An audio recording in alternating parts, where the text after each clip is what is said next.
Bonjour à toutes et à tous, bienvenue sur la chaîne. Aujourd'hui Discovery Asia avec le film Zaborgar. Alors c'est un film que j'ai acheté par hasard dans un cache. Alors par hasard oui et non, je connais la série de nom.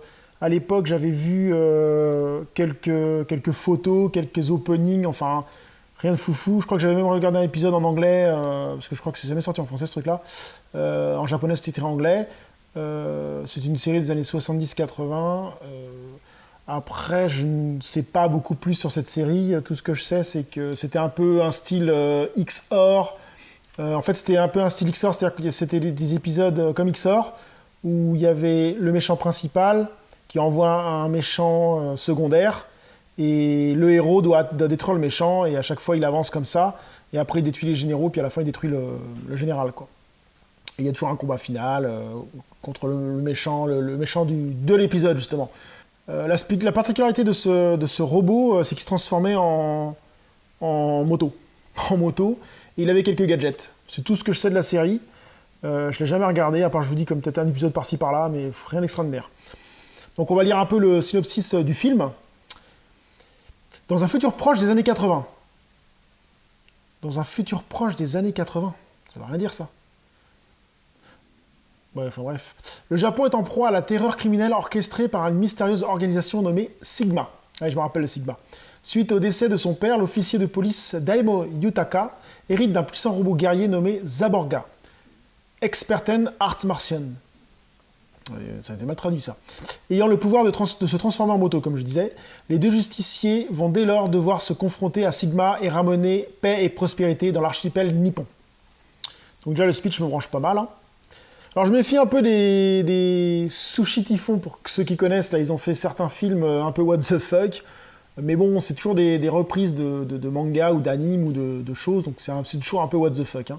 On va lire un peu la pub, par les producteurs de Guilty of Romance, ça je l'ai pas vu, et Evangelion, bah ça j'ai vu, les aventures du héros de la série TV Zaborgar des années 80, voilà ce que je disais, adapté pour le grand écran par le créateur de Machine Girls et Robo Geisha.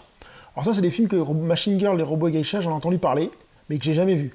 Mais j'ai vu les bonnes annonces, ça a l'air vraiment what the fuck. Un jour, je pense que j'en parlerai sur la chaîne, ça a l'air d'être excellent. Enfin, excellent dans le sens complètement loufoque, quoi. Près de 2 heures d'action non-stop, d'effets spéciaux sans limite et d'humour délirant. Tous les ingrédients du studio Sushi Typhon, qui a révolutionné le genre Grindhouse. Grindhouse. Donc c'est parti pour aller visionner Zaborgar. A few moments later. Donc me revoici, je viens de visionner Zaborgar. Bon bah, ouais, moi j'ai pas trop accroché plus que ça. Étant pas fan de la série, j'ai trouvé certains trucs un peu ridicules, mais vraiment ridicules, hein.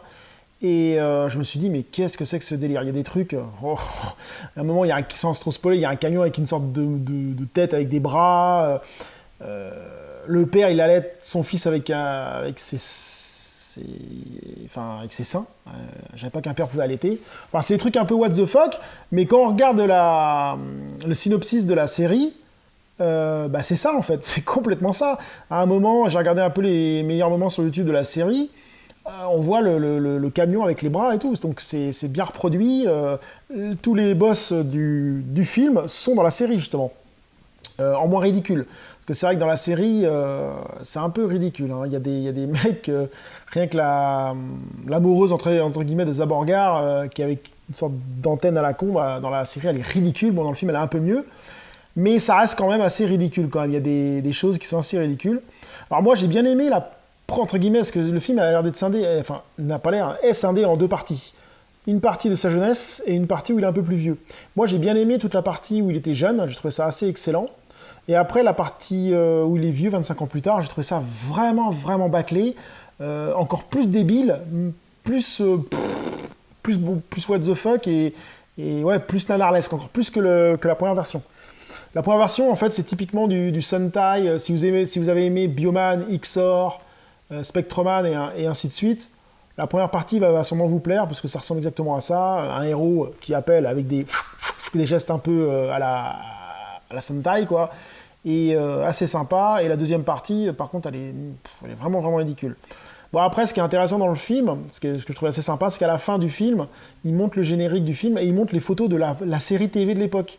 Et il est vrai que beaucoup de scènes du film sont tirées de cette série. La transformation en moto, les petits gadgets, l'hélicoptère. Alors moi je ne savais pas du tout que ça existait dans la série.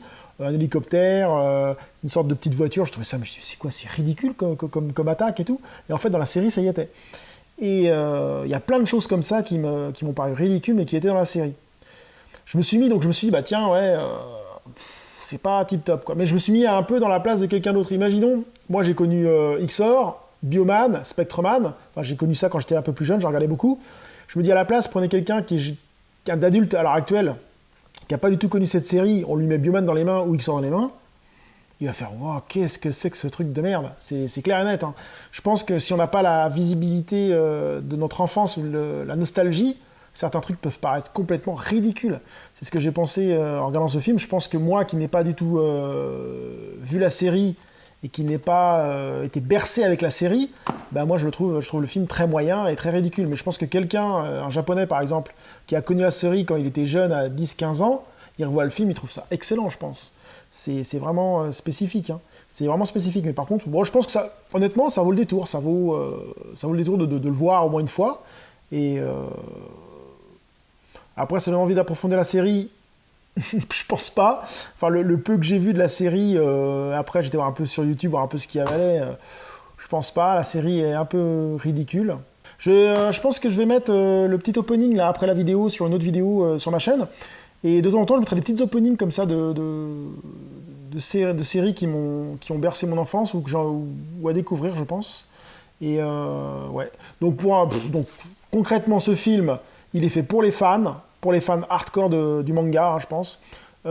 Si vous n'êtes pas fan, je pense que vous allez... Si vous êtes fan de Sentai, il y a peut-être un moment où vous allez trouver ça pas mal. Mais par contre, si vous n'êtes pas fan de Sentai, non, moi je recommande pas ce film. Hein. C'est plutôt nanarlesque qu'autre chose.